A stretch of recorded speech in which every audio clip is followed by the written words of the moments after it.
Have you ever thought that your favorite movie could be a mean to manipulate you? That the seemingly harmless Disney for children is actually the biggest business opportunity? The once beautiful and innocent childhood is now being targeted by businessmen. Toys are, in a matter of fact, a mean to get to your pocket.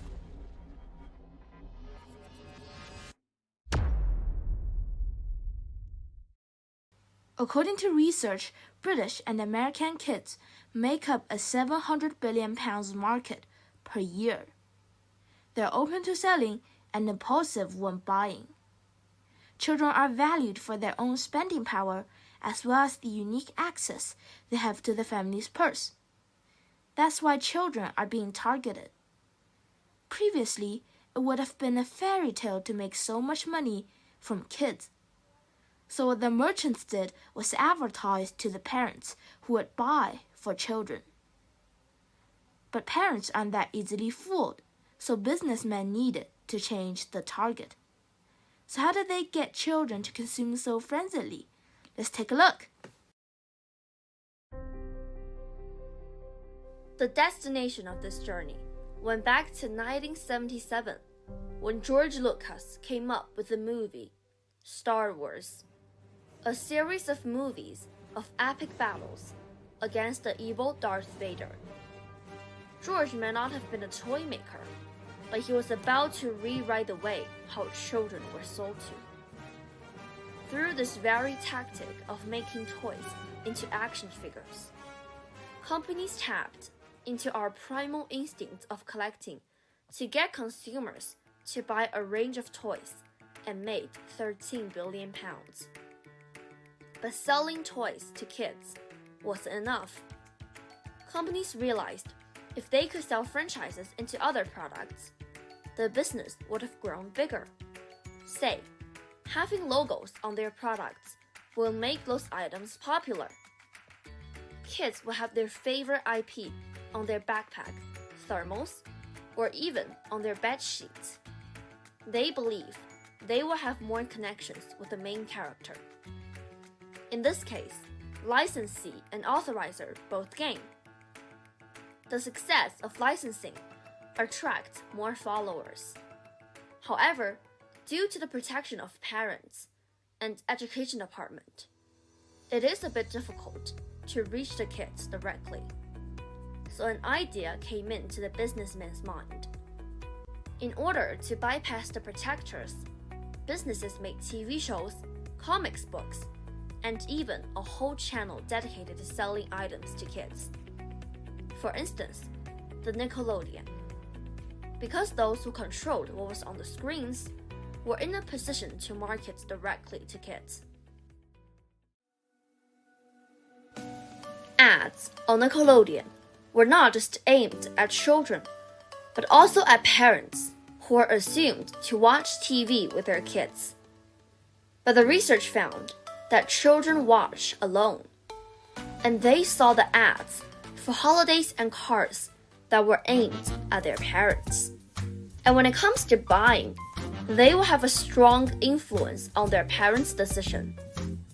The businesses now see kids as a Trojan horse, get a message to the child, and they will take it straight to the unsuspecting parents. In addition to advertising to kids, manufacturers began to redesign products, catering to kids. In turn, kids will influence their parents' decisions. The first one to do this was the Japanese car manufacturer, Toyota. They designed the captain's chair after the driver's seat. And then was a widescreen rear seat entertainment. All these designs are much loved by kids.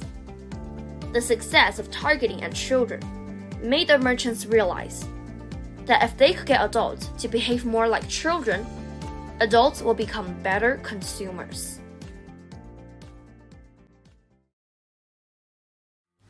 In the early 90s, merchants began to encourage adults to channel their inner child.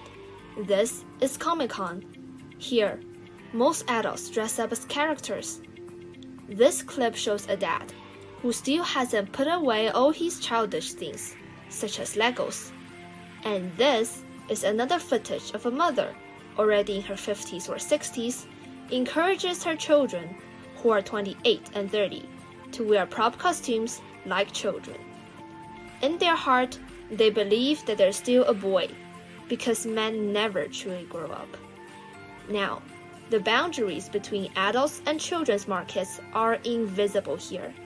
In the last century, children wanted games and toys, and adults enjoyed books and instruments that helped them live well. Today, everybody wants smartphones and video games, and adults happily admit to owning a gaming console. The gaming industry now has a market value of £40 billion. That's because entertainment companies began designing games specifically for adults. Fable aims at 25 to 35 years old adults who like violence. The point of this game is that you are going to become a king, and you can wreak revenge on every person that is going to do bad to you in this game. It meets the needs of adults who want to unleash their negativity. This game quickly became popular worldwide, and games like Peace Elite gradually appeared. Having tapped into your innate instincts for easy rewards and competition, merchants created stickiness. The dopamine rush, which is hard to get in real life, now can come easily from achievements and ranking the game, will motivate you to keep playing. Within a week, billions of dollars is earned, far more successful than most Hollywood films. Another game website called Neopets also used stickiness, which brought them 15 million users. Neopets is a website for raising virtual pets. To keep your virtual pet alive, you need to visit the site again and again. But businessmen are about to exploit it to gain bigger profits. In less than 2 years, global corporations like McDonald's, Disney, and Colgate all advertise on Neopets. Thus, they had an opportunity to reach such a captive audience to present their brand to consumers. Basically, Neopets made tailored mini-games for big companies. For example, games like flipping burgers for McDonald's and a raffle wheel for Colgate with a toothbrush as a pointer. This is called immersive advertising, and this method of marketing tactic has been quite popular for a long while. At one point, Neopets had 80% of game designers are working on sponsored games, and the other 20% working on their content. In this way, Neopets and the big corporations both gain. A perfect win-win solution everybody's desired. The success of gaming has been copied in other products. For example, McDonald's Best Chance Monopoly, cereals, and so on. Merchants use ranking and achievements, etc. to get us sticky to the games. Make us fall in love with these mini-games and keep us spending. This technique became known as gamification. This tactic proved to be so effective that this game of McDonald's is worth nearly $750 million in revenue. The trouble with adult consumers is that they think too much. They will consider the quality and whether they will need it or not. And that's the last thing the businessmen want to see. They would much rather have adults go and say, "Oh, look at that! I want it now," like a child. In order to do that, the consumer merchandisers came up with a magic bullet, the credit card. Using the credit card, we can get what we want by swiping cards, so we don't need to think before buying. We can buy whatever we want because we can overdraft, and we believe we can pay off our debts in a month.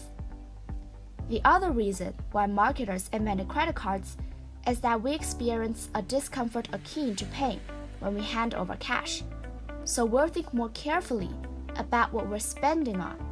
Somehow, you defer the pain down the road with a credit card. You push the pain further away, and you're more comfortable with high figures. You lost the tight connection between the purchase and the actual payment itself. This theory is also applied to another technology that indulged people in bringing a department store into their homes. Online payment. If you can buy something in one click without having to go through some big process, you will be much more likely to make a purchase.